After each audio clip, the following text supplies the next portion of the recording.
¿Qué tal? ¿Cómo están, amigos y amigas de esta comunidad? Como siempre, un gusto, como siempre, un placer que nos acompañen, que nos permitan platicar con ustedes, por supuesto, de todo lo que se está desarrollando en torno a la elección del Poder Judicial en este espacio que hemos titulado El Nuevo Poder Judicial, en donde estamos conociendo a las candidatas, a los candidatos a los diferentes puestos, Suprema Corte, juzgados, magistrados, tribunales, en fin. Voy a platicar en esta ocasión con Olivia Aguirre. Ella es candidata precisamente a ministra de la Suprema Corte de Justicia y a quien saludamos con muchísimo, pero muchísimo gusto. Olivia, un placer saludarte. ¿Cómo estás? Hola Jesús, muy bien, muchísimas gracias. Saludos desde Ciudad Juárez, Chihuahua, de la más bella frontera que tiene México, como decía Juan Gabriel. Totalmente, totalmente de acuerdo. Oye, pues empezaría con la pregunta que hemos estado haciendo para a cada una y cada uno de los candidatos, y es ¿por qué? ¿Por qué Olivia Aguirre decide participar en este proceso inédito en donde se conforma un nuevo poder judicial en la historia de nuestro país? Así es. Bueno, mira, a partir de la reforma del año pasado, que precisamente manda el presidente López Obrador, pues bueno, creo que el mensaje de esa reforma, aparte de los temas de nepotismo, de corrupción y de la necesidad de renovar el Poder Judicial, es que el presidente López Obrador lo dijo en muchas ocasiones. Queremos que llegue gente joven, queremos que llegue gente con perfil de vocación de servicio, que quiera transformar la justicia de nuestro país. Y bueno, dije yo, considero que yo tengo ese perfil, tengo los antecedentes académicos, profesionales, la experiencia en la práctica, en el litigio. Y dije, ¿por qué no? ¿Por qué no me voy a registrar en esa convocatoria si está dirigida para personas como yo, gente joven y comprometida con la justicia de nuestro país? Y lo que yo siempre he dicho, si esta reforma no se hubiera dado, yo no podría estar el día de hoy en la boleta electoral para el cargo de ministra. ¿Por qué? Porque sabemos que estos cargos se elegían por influencias políticas, por compadrazgos, por dedazo, por quienes estaban más afines al poder político en turno, al ejecutivo, y pues es la primera vez en la historia, como tú lo comentas, un acontecimiento inédito que se democratiza nuestro poder judicial. Entonces ya en manos de quién está que lleguemos o no candidatos idóneos, en manos del pueblo de México.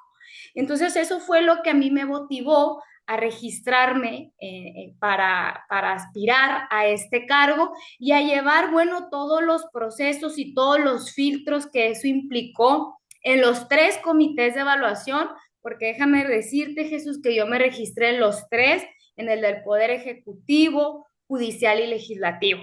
Y me dicen que ¿por qué en los tres? Bueno, porque tenía tres oportunidades de llegar a la boleta electoral a través de la tómbola y por qué no lo iba a hacer, ¿no? Entonces, bueno, ese es el trasfondo y mi compromiso también con ese cambio por la justicia, una mejor justicia que tanto hace falta para nuestro país.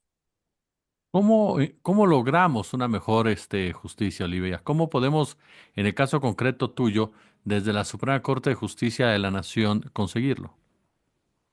Bueno, considero que mi perfil abona mucho porque mira, soy una mujer juarense, soy una mujer que ha vivido las problemáticas de esta zona fronteriza, como son los feminicidios, como fue esa lucha fallida del presidente Felipe Calderón que enfrentó supuestamente contra el crimen organizado, que nosotros terminamos siendo víctimas colaterales, los ciudadanos y ciudadanas de esta frontera. Y bueno, todas esas problemáticas que se han suscitado en esta frontera y que se siguen suscitando porque el tema de la violencia está vigente, el tema del trasiego de drogas también, la trata de personas, el tráfico de personas. Y bueno, todas estas problemáticas yo las he vivido porque aquí he estado los 39 años de mi vida, pero no solo eso, sino que también he enfrentado los procesos judiciales, conozco las deficiencias del sistema judicial, tanto a nivel local como a nivel federal. Entonces, precisamente mi perfil externa al Poder Judicial, porque hay que decirlo, yo no traigo carrera judicial, pero eso no me hace menos capaz ni menos idónea. Considero que al contrario, me hace un perfil fuerte porque no vengo con carrera judicial y mucho se ha criticado a los que no traemos carrera judicial, pero yo lo que digo siempre es, ¿de qué me sirve que traigas carrera judicial, que traigas años de experiencia, si sigues con las mismas prácticas de corrupción y las deficiencias? Si no hay ese sentido humanista, ese sentido de vocación, ese sentido de servicio al pueblo de México, de nada me sirve que traigas carrera judicial. Entonces, mi perfil desde el ámbito privado, que conozco esas deficiencias del sistema judicial, pero también mi perfil como académica, porque soy profesora e investigadora de tiempo completo de la Universidad Autónoma de Ciudad Juárez, tengo ya 14 años impartiendo docencia, pero también mi perfil como investigadora, como científica. Soy parte del Sistema Nacional de Investigadoras e Investigadores del CONACYT, nivel 1, y bueno, he venido abonando al desarrollo progresivo de los derechos humanos a través de las distintas investigaciones que he tenido y que han concluido con productos de investigación científica, como lo es capítulos de libros, artículos de investigación científica. Entonces, mi perfil es un perfil interdisciplinario. Tengo el área de la academia, tengo el área de la ciencia, la investigación, pero también tengo el área de la práctica y del litigio. Entonces, considero que un perfil como el mío, precisamente en la Suprema Corte, viene a hacer un cambio también radical. ¿Por qué? Porque soy un perfil joven, pero también soy un perfil que trae la ciencia de por medio. ¿Por qué es importante la ciencia? Porque sabemos que los casos difíciles que llegan a la Suprema Corte no se pueden resolver con lo meramente nada más legal.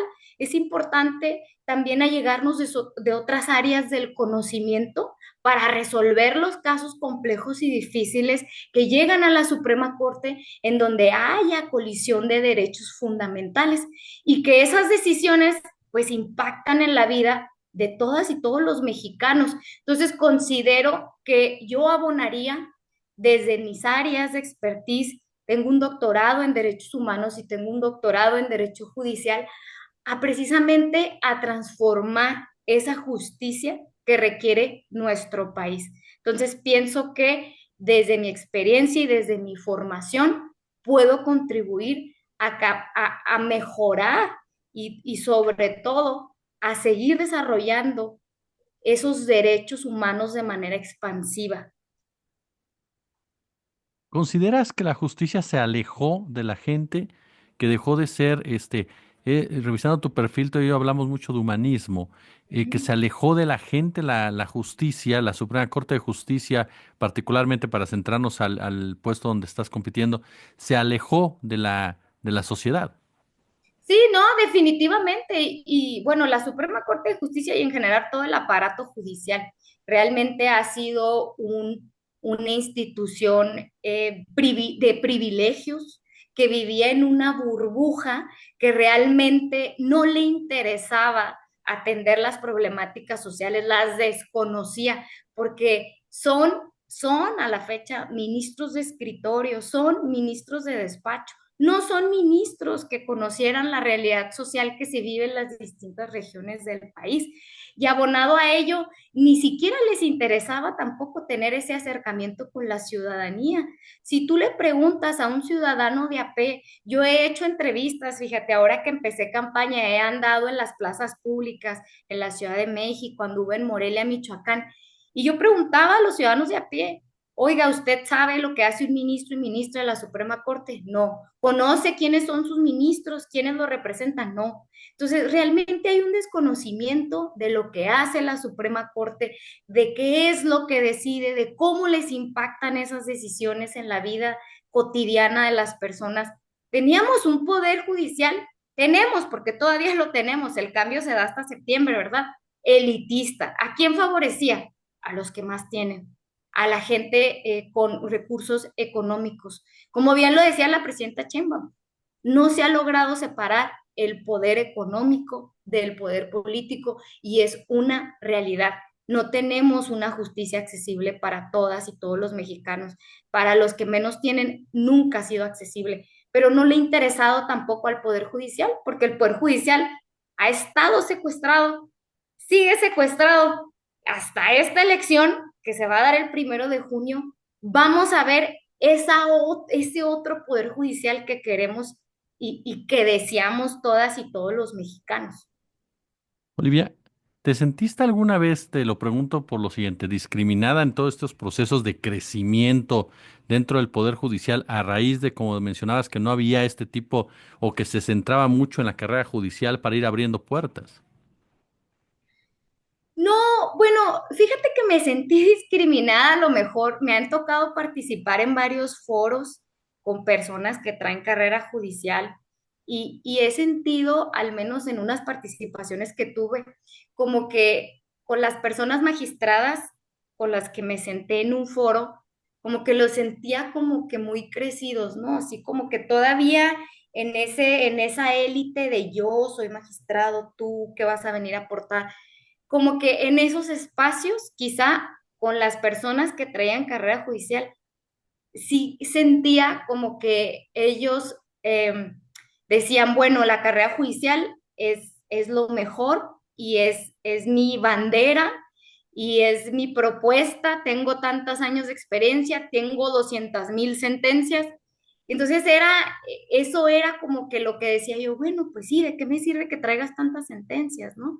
Si tienes, si las mismas prácticas de corrupción se siguen generando, las mismas deficiencias. Entonces, más que nada me sentí no tanto discriminada, sino que a lo mejor sentí que me hacían menos algunas personas candidatas que traían carrera judicial, pero en general en el proceso de evaluación para nada me he sentido discriminada. De hecho, pues me enfrenté a los 3 comités de evaluación y la verdad es que me llevé muchas sorpresas positivas.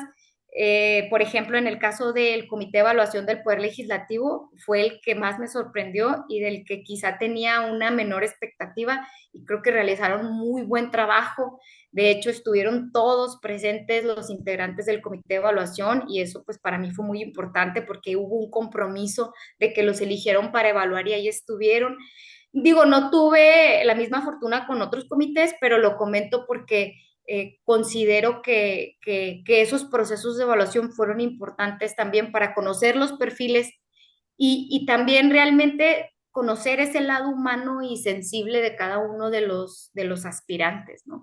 Pero en ese sentido no me sentí discriminada por los comités para nada, sino que sí comentarios a lo mejor quizá de compañeros litigantes, abogados, me llegaron a decir que por qué me había registrado para el cargo de ministra, si era un cargo que ya estaba asignado por dedazo, que perdía el tiempo, que por qué no me había registrado para un cargo que verdaderamente pudiera haber alcanzado, por ejemplo, jueza de distrito o magistrada. O sea, como que se cuestionaba mucho el tema de, por un lado, mi capacidad como para llegar a este cargo de ministra, pero también por el otro lado, el tema de que, es que esa ya es una elección de Estado, ya se tiene asignado a los perfiles, ya sabemos quién va a quedar. Yo decía, bueno, yo me registré confiando en la reforma, yo me registré confiando en que, claro que se iban a elegir buenos perfiles.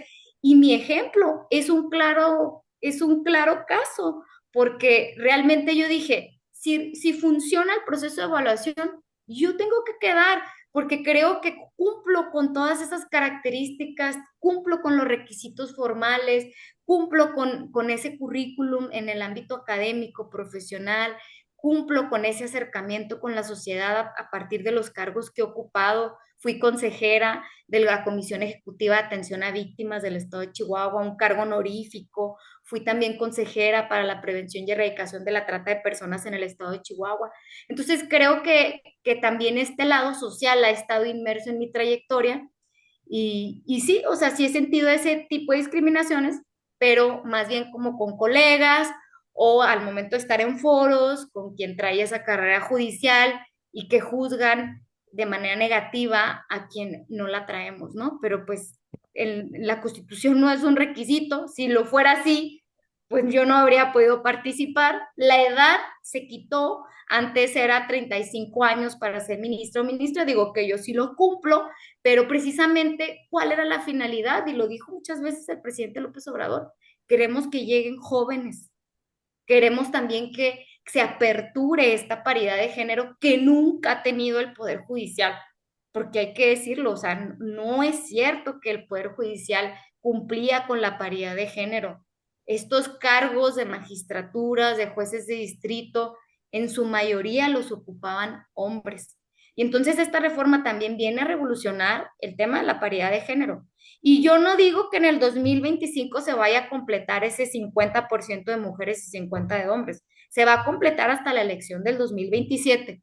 Ahí debemos de estar ya parejos, 50% y 50% en todos los cargos de elección popular del Poder Judicial de la Federación, que es como está este 50 renovarse en este año, en 1 de junio, y en el 2027 el otro 50%. Platícanos un poco, tuviste una experiencia de violencia política que incluso trascendió en los medios de comunicación. Sí, sí, sí. ¿Qué pasó Ujú. ahí? Sí, pues mira, fíjate, yo días antes de iniciar la campaña, que sería el 27 de marzo, yo colaboro acá con varios medios de comunicación locales con mi segmento de opinión, tanto escrito como en tele. Y en esa ocasión, antes de iniciar campaña, yo hablé sobre la violencia política de género contra las mujeres. Y pues bueno, en esa participación les explicaba, sobre todo a las personas candidatas mujeres, qué conductas constituían violencia política de género y también cuáles eran las sanciones y cuáles eran las vías por las que se podían ir, ¿no? Por la administrativa, por la penal. Y las invitaba al final de mi participación a denunciar si eran víctimas de estos tipos de violencia. Y bueno, una de las primeras víctimas fue una candidata de Chihuahua a juez penal de acá del estado, que le filtraron unas fotografías que también se hizo pues muy mediático ese tema. Y el 3 de abril me filtran unas fotografías a mí que yo tenía en mi perfil personal, no en mi perfil de candidata, no en mi perfil de seguidores, en un perfil personal que tenía, pues a lo mejor sí eran unas fotografías sensuales, ¿verdad? Pero no eran las fotografías que yo estaba utilizando para mi campaña. Entonces le insertaron los logos de mi campaña a esas fotografías, o sea, se dieron todavía la tarea de manipularlas y en el mensaje de un medio de comunicación de acá de Chihuahua que se llama Plan de Vuelo MX, ponen que yo utilizaba esas fotografías para enganchar a mis usuarios, a los usuarios, para que fueran a ver mi perfil, que porque tenía que utilizar ese tipo de fotografías, porque estaba compitiendo con perfiles de alto nivel, como el de Lenia Batres, como el de Loreta Ortiz, y bueno, básicamente, pues pues sí, me denigraban y también dudaban de mi capacidad para llegar a ese cargo como es el cargo de ministra. Y bueno, también entre otros puntos que pusieron ahí, resaltaron mi currículum, pero aún en el fondo, el trasfondo, era sexualizarme, ¿no? Era utilizar mis imágenes para sexualizarme y el contenido del mensaje eso reflejaba. Entonces dije, bueno, yo tengo que ser congruente con lo que yo misma comenté y publiqué en mi columna de opinión respecto a invitar a las otras candidatas a que no se quedaran solamente en la denuncia pública en los medios, sino que se utilizaran estos otros mecanismos legales y dejar precedentes también sobre este tema y más, porque si estas campañas estamos limitadas nada más a las redes sociales, estamos más expuestas también y sobre todo las mujeres de vivir este tipo de violencia digital. Entonces, bueno, por eso decidí interponer la denuncia formal, la queja en el INE. Y bueno, ahorita sigue su proceso. Todavía no se ha llegado a una resolución. Yo solicité varias medidas de reparación integral, entre ellas la disculpa pública, una indemnización y una sanción para el medio. Y también solicité como medida cautelar que bajaran de inmediato mis fotografías, porque eso implicaba que se me siguiera violentando. El medio, en cuanto yo hice la denuncia y lo publiqué en mis redes, no duró ni horas en que bajó el contenido y ahora si entras a la página sale error. Entonces, bueno, el INE respecto a las medidas cautelares dijo, ya no hay necesidad de la medida cautelar toda vez que pues ya se bajaron las fotografías, pero eso no significa que el proceso no siga abierto. Entonces, pues sí, esa fue la historia y pues aquí seguimos dándole seguimiento a esa queja del INE y pues la intención aquí es evidenciar, ¿verdad?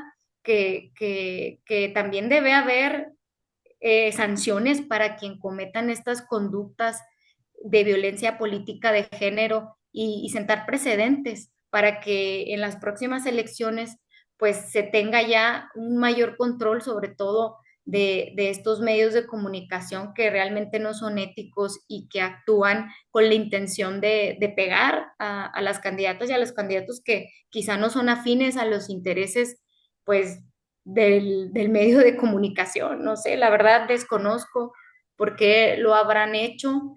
Siento que ese tipo de artimañas, porque así lo digo yo, se utilizan pues cuando no tienen ni siquiera con qué atacar, ¿no? Cómo atacar un perfil limpio, un perfil que, como yo siempre he dicho, no traigo cola que me pisen, o sea, un perfil realmente que viene de la academia, que viene de ese esfuerzo, de esa dedicación, de esa trayectoria. Y pues ahí sigue el proceso en el INE y pues vamos a ver cómo resuelve. Esperemos que bien, yo confío en que quede un precedente importante. Doctora, finalmente, ¿cuál es el número y cuál es la boleta? Sí, bueno, es el número uno, el 01 de la boleta morada para el cargo de ministra de la Suprema Corte de Justicia de la Nación. No tiene pierde, se lo van a aprender. El número uno, recuerden, como dijo Juan Gabriel, Ciudad Juárez es el número uno y yo soy la número uno en la boleta y no es coincidencia que sea la número uno. ¿Por qué? Porque se vincula también con que Ciudad Juárez es el número uno y se vincula con el artículo primero constitucional que nos habla de los derechos humanos y las garantías. Entonces, elijan bien, voten bien, los invito a que conozcan mi perfil. oliviaaguirre.com es mi página de internet. Yo sé que tenemos poco tiempo, a lo mejor ya no me pude extender en mis propuestas, pero traigo propuestas que realmente son realizables, que son aterrizables, porque mira, Jesús, mucho se dice, es que hay que acercar el pueblo a la Suprema Corte, pero ¿cómo? No nada más es, ay, puertas abiertas la Suprema Corte. ¿Qué acciones concretas tenemos para acercar la Suprema Corte al pueblo de México? Yo traigo varias y una de ellas es la descentralización de la Suprema Corte de Justicia de la Nación. Si me permites comentarte rápidamente, ¿sí? Bueno, mira, esta propuesta tiene que ver con que el Pleno de la Suprema Corte pueda sesionar una vez al mes en las distintas entidades federativas. Ahora, muchos dirán, ay, pues es que ¿cómo se va a llevar a todo el equipo de trabajo? Claro que por supuesto que no se va a llevar la ministra o el ministro a todo el equipo. Puede llevarse a dos, tres personas indispensables para las sesiones del Pleno. Y la idea es que precisamente la Suprema Corte de esa forma se acerque al pueblo de México. Aprovechar que las sesiones son públicas, porque así lo establece la ley orgánica del Poder Judicial de la Federación. Son públicas por regla general. No hay ninguna restricción en la ley orgánica para que no se pueda hacer itinerante, es decir, que pueda estar sesionando el Pleno una vez al mes. Claro está que la sede oficial de los poderes de la Unión, en el caso del Poder Judicial de la Suprema Corte, es en la Ciudad de México, pero eso no le impide que pueda tener sesiones del Pleno una vez al mes en el resto de las entidades federativas y se puede votar a través de acuerdos, la misma ley orgánica lo establece, y en el tema del presupuesto se puede destinar un presupuesto, la Suprema Corte de manera anual hace su presupuesto de egresos para buscar precisamente ese acercamiento de la Suprema Corte a través de las sesiones del Pleno, pero no solamente eso, sino que aprovechar esos movimientos que pueda tener el Pleno de la Suprema Corte a las distintas entidades federativas para hacer audiencias públicas, para explicar, para divulgar los derechos humanos, que pueden ser en comunidades marginadas, pero también se puede utilizar las casas de las culturas jurídicas, tener audiencias públicas con el pueblo de México, con los medios de comunicación, pero también adentrarnos a conocer las problemáticas que se viven en cada región, porque eso es lo que no se ha hecho. Y entonces no creo que no sea una propuesta viable, al contrario, es viable porque ahí se encuentra en la ley orgánica del Poder Judicial de la Federación que se puede manejar días y horas y se puede ajustar a través de los acuerdos generales. Y mira, te comparto, la Corte Interamericana de Derechos Humanos tiene también, sesiona en distintos estados parte de la jurisdicción de la Corte sus asuntos. O sea, no es algo como que, no se haga en otras cortes. La Corte Interamericana lo hace y lo establece su propio reglamento, las sesiones fuera de la sede. Entonces, creo que esto abona a la apertura de puertas abiertas, pero también abona a otra propuesta que traigo respecto al lenguaje sencillo y coloquial que debe manejar la Suprema Corte. ¿Por qué? Porque no hay que olvidarnos que va dirigida las sesiones, lo que se resuelve a los ciudadanos, a las ciudadanas, al pueblo de México. Y en ocasiones, siendo uno abogada, no entiende ni lo que se está diciendo en la Suprema Corte. Imagínate un ciudadano de a pie. Entonces sí es importante que esta accesibilidad no nada más sea de que, ay, sí, puertas abiertas, sí. ¿Cuáles son las acciones? Esas son las acciones concretas, ¿no? Y bueno, las invito a conocer más de mis propuestas, que estas son algunas, en mi página de internet, que me sigan en mis redes sociales, para que puedan conocer mi trayectoria, mis publicaciones y todo lo que he venido haciendo a lo largo de mi trayectoria académica y profesional. Doctora, muchísimas gracias. No, de nada, Jesús, a ti, gracias a todo tu auditorio y un abrazo.